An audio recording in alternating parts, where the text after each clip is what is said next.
भगवान कृष्ण के होते हुए महाभारत कैसे हो गया? महाभारत में इतना नरसंहार हुआ, इतने लोग मरे, कितना खून बहा। वो तो भगवान ही थे। तो भगवान थे तो दुर्योधन का दिमाग ही बदल देते, क्या होता? युद्ध टल जाता, युद्ध रुक जाता, इतने लोग मरते नहीं, इतना खून खराबा नहीं होता, भाई भाई में हिंसा नहीं होता, इनके प्रति कोई सवाल नहीं उठा। यहां तक कि जो भगवान राम को हम लोग राम भगवान कहते हैं, तो भगवान तो सर्वज्ञ थे, सर्व शक्तिमान थे, सर्वज्ञानी थे। तो वो कैसे नहीं पहचान पाए कि हिरण के रूप में वो मारीच था? ये पहचान क्यों नहीं पाए? और वो सर्वशक्तिमान भी थे, फिर भी उनकी पत्नी को रावण हर के ले गया।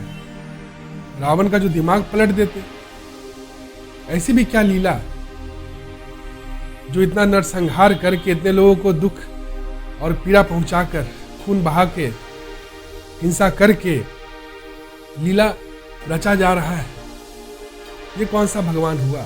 ये कैसा भगवान हुआ? तो भगवान ने ऐसा कर्म का सिद्धांत बनाया ही क्यों, जिसमें लोग अधर्म करते हैं, खून खराबा करते हैं और उन्हें भोगना पड़ता है? क्यों नहीं कर्म का सिद्धांत बदल देते हैं? क्योंकि भीड़ मान रही है। तो भीड़ मान रही है तो भीड़ तो सती ही होगा। जितनी ज्यादा भीड़ उतना बड़ा भगवान, उतना बड़ा अहंकार हो जाता है हम लोगों का कि नहीं यही सत्य है। भगवान अगर है तो इतना दुख क्यों है दुनिया में? क्या भीड़ ही डिसाइड करेगा कि सत्य किसको बनाना है?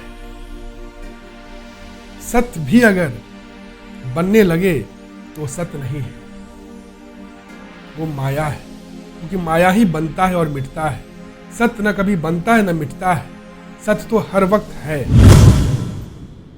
नमस्कार दोस्तों, एक प्रश्न आया है। एक व्यक्ति ने मुझसे कमेंट में प्रश्न किया है कि अगर आप भगवान हैं, अपने आप को भगवान कहते हैं, तो इस धरती के जैसा ही एक और धरती बना दीजिए, क्योंकि पॉपुलेशन बहुत ज़्यादा हो चुका है, ग्लोबल वार्मिंग हो रहा, बहुत सारा जो कॉम्प्लिकेशन हो रहा है, तो ये सब जो है कॉम्प्लिकेशन दूर हो जाएगा। और उन्होंने कहा कि ये सूर्य के जैसा ही कोई दूसरा सूर्य बना दीजिए। फिर उन्होंने कहा कि अगर बना नहीं सकते हैं तो कम से कम इस धरती के 2 टुकड़े कर दीजिए, और अगर ये भी नहीं कर सकते तो कम से कम जो लोग दुखी हैं, इतने सारे लोग जो दुखी हैं, उनके दुख को ही दूर कर दीजिए।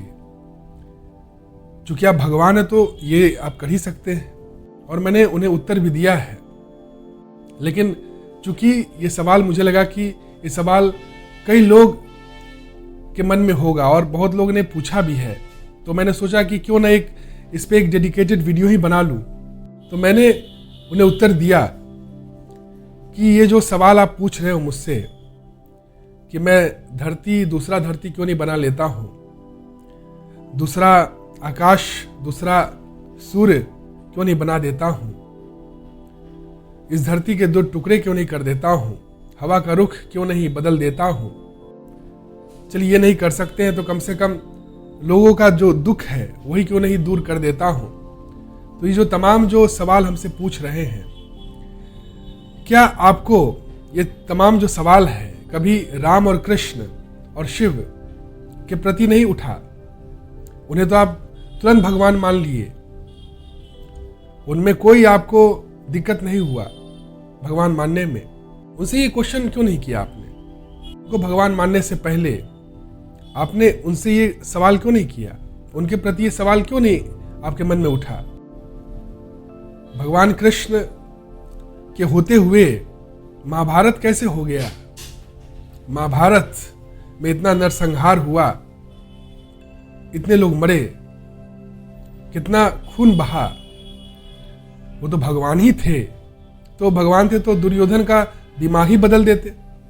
छोड़िए ये सब जो बड़ी बड़ी बातें हैं कि जो धरती क्यों नहीं बना देते हैं, हवा का रुख क्यों नहीं बदल देते हैं, सूर्य चंद्रमा क्यों नहीं बना देते हैं, दूसरा क्यों नहीं बना देते हैं, तो ये सब तो बहुत बहुत दूर की बात है।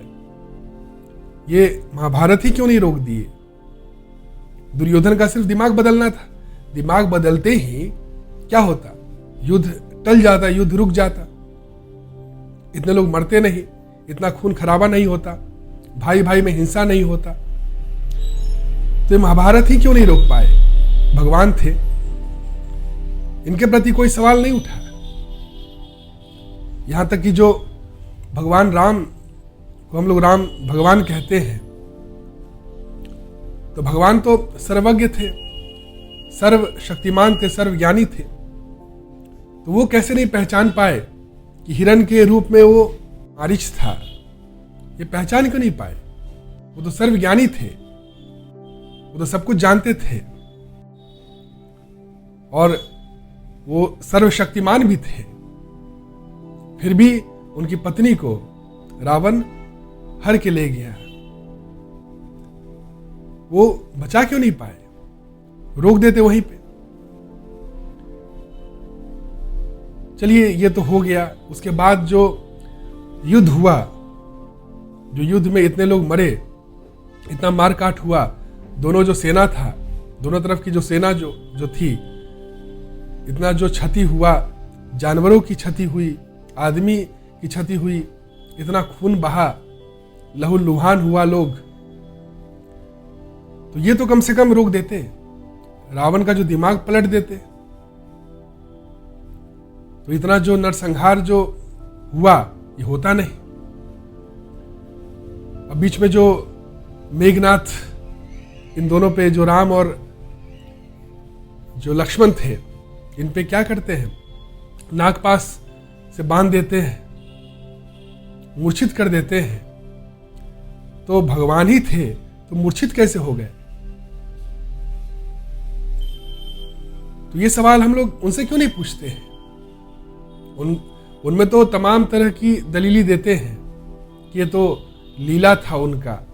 ऐसी भी क्या लीला जो इतना नरसंहार करके, इतने लोगों को दुख और पीड़ा पहुंचाकर, खून बहा के, हिंसा करके लीला रचा जा रहा है? ये कौन सा भगवान हुआ? ये कैसा भगवान हुआ? कैसे हम लोग एक्सेप्ट कर लेते हैं? उस चीज में हम लोग तमाम तरह की दलीली देते हैं, ये तो भगवान की लीला है। और ये भी नहीं हो पाता तो फिर क्या बोलते हैं कि ये तो कर्म का फल है, जो जिसने ऐसा किया है, जैसा किया है वैसा ही भोगेगा, वैसा ही भोगता है। तो ये जो कर्म का जो सिद्धांत है, ये किसने बनाया? ये भी तो भगवान ही बनाए। तो भगवान ने ऐसा कर्म का सिद्धांत बनाया ही क्यों? जब वो सर्वशक्तिमान है, सर्वज्ञानी है, तो उन्होंने ऐसा कर्म का सिद्धांत बनाया ही क्यों जिसमें लोग अधर्म करते हैं, खून खराबा करते हैं और उन्हें भोगना पड़ता है? क्यों नहीं कर्म का सिद्धांत बदल देते हैं? तो इनमें ये सवाल नहीं उठता है। यहां तो हम लोग डायरेक्टली एक्सेप्ट कर लेते हैं, मान लेते हैं, इन सबको भगवान मान लेते हैं, क्योंकि भीड़ मान रही है। तो भीड़ मान रही है तो भीड़ तो सत्य ही होगा। जितनी ज्यादा भीड़ उतना बड़ा भगवान, उतना बड़ा अहंकार हो जाता है हम लोगों का कि नहीं, यही सत्य है।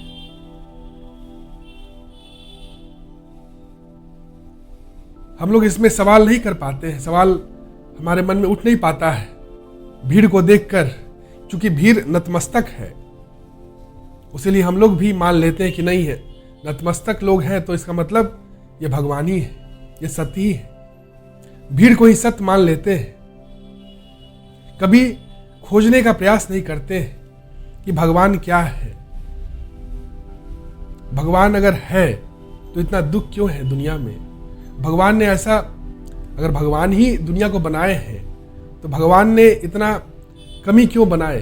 संसार में, इतना दुख क्यों बनाए संसार में, इतना पाप जो हो रहा है वो तो उसकी मर्जी से ही हो रहा है। सारा जो पाप हो रहा है, जो भी कुछ हो रहा है वो तो भगवान की मर्जी से ही हो रहा है। तो ये क्यों बनाए भगवान? ये सारे सवाल जो है आपके मन में उठने चाहिए।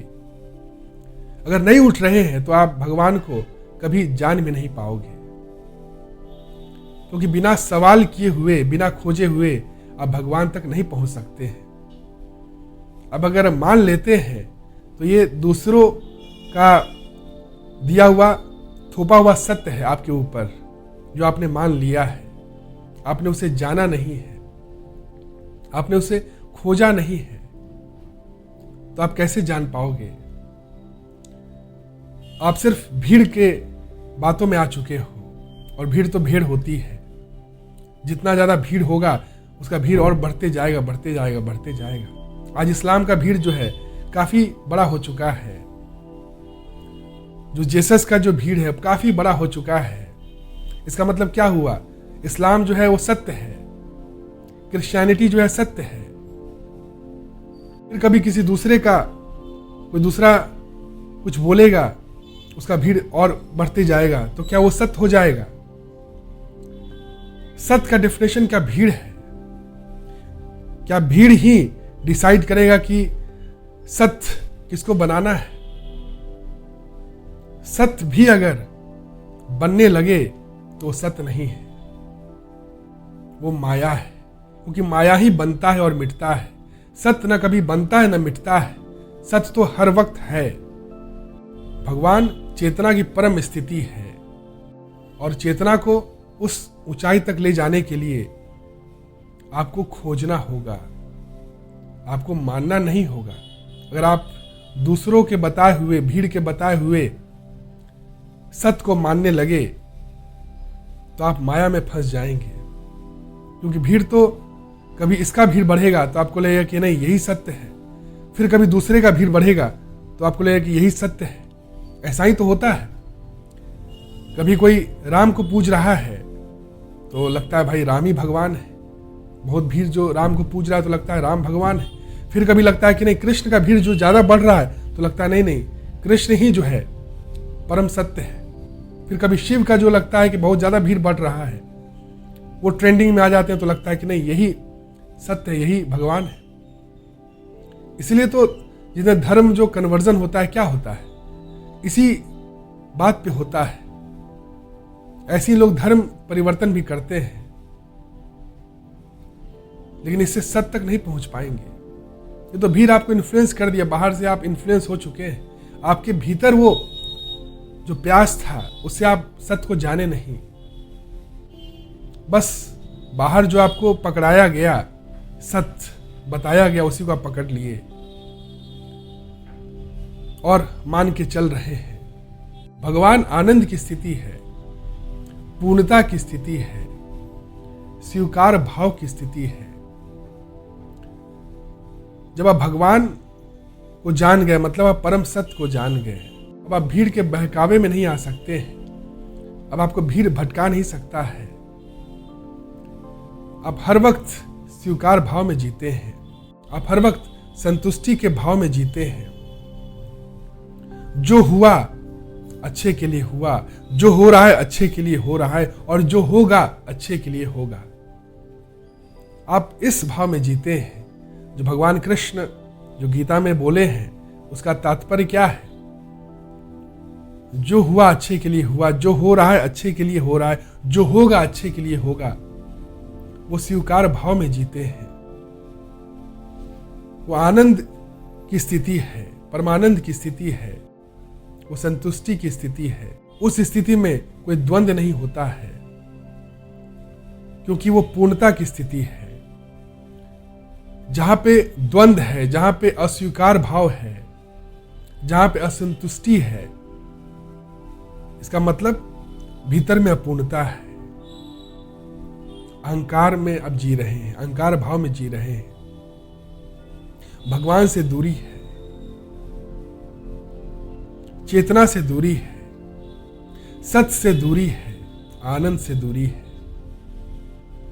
जब आप अपने आत्मा को जान लेते हैं, अपनी चेतना को जान लेते हैं, तो आप सत्य में आ जाते हैं, आप ही आनंद में आ जाते हैं, आप सच्चित आनंद हो जाते हैं। तो भगवान आत्मज्ञान की स्थिति है, सच्चित आनंद की स्थिति है। उस स्थिति में जब आप होते हैं तो आप मुक्ति के लिए कर्म नहीं करते हैं, आप मुक्त होकर कर्म करते हैं। जब आपका जो कर्म है वो पूर्णता से निकलता है, पूर्णता के लिए नहीं निकलता है कि हम वो काम करेंगे तभी हम पूर्ण हो जाएंगे, ऐसी बात नहीं है। उस स्थिति में जब मनुष्य कर्म करता है तो पूर्णता से निकलता है, संतुष्टि से निकलता है, मुक्ति से निकलता है। उसी को निष्काम कर्म कहते हैं। तो जो भी नियम है, जो भी प्रकृति का नियम है, वो उसको स्वीकार भाव में जीते हैं। भगवान को कुछ बदलने की जरूरत नहीं है। जो भी चल रहा है, जो भी चला, जो भी चल रहा है, जो भी चलेगा, उसके प्रति पूर्ण स्वीकार भाव है। जिसके मन में वही भगवान है, वही पूर्ण है, वही ब्रह्म है, वही सच्चित आनंद है। और जिसके मन में स्वीकार भाव नहीं है, जो अभी दुनिया को बदलना चाहता है, जो है उसमें वो संतुष्ट नहीं है, कुछ और होना चाहता है, कुछ और बनना चाहता है, नियम को बदलना चाहता है, चमत्कार करना चाहता है, चमत्कार को मानता है, वो अभी भगवान से बहुत दूर है। वो अहंकार में जी रहा है, वो अपूर्णता में जी रहा है, वो बंधन में जी रहा है। तो आम मनुष्य जो है वो दुनिया बदलना चाहता है, जो है उसमें संतुष्टि नहीं पाता है। भगवान को कुछ बदलने की जरूरत नहीं है। भगवान ही की मर्जी से तो सब कुछ होता है। भगवान के भीतर ही सब कुछ हो रहा है। भगवान ही सब कुछ का कारण है, वो अकारण है। जो भी नियम चल रहा है वो तो उसकी मर्जी से ही हो रहा है। जितने भी कर्म हो रहे हैं उसकी मर्जी से ही हो रहा है। जो भी हुआ, जो भी हो रहा है, जो भी होगा, उसकी मर्जी से ही सब कुछ हुआ है, हो रहा है और होगा। तो हर पल वो संतुष्टि में जी रहा है।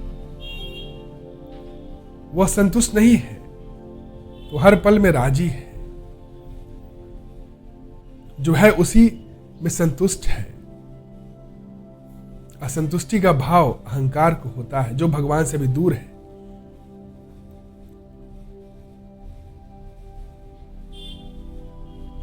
भगवान को नहीं होता है। भगवान सच्चित आनंद की स्थिति है। तो यही है। बाकी अगर आपको कोई भी क्वेश्चन हो तो आप बेहिचक कमेंट सेक्शन में पूछ सकते हैं। और अगर वीडियो अच्छा लगे तो लाइक, कमेंट और शेयर जरूर करें, ताकि और लोगों तक वीडियो पहुंच सके और लोग भी आपके द्वारा लाभान्वित हो सके। Thank you. Have a nice day. प्रणाम।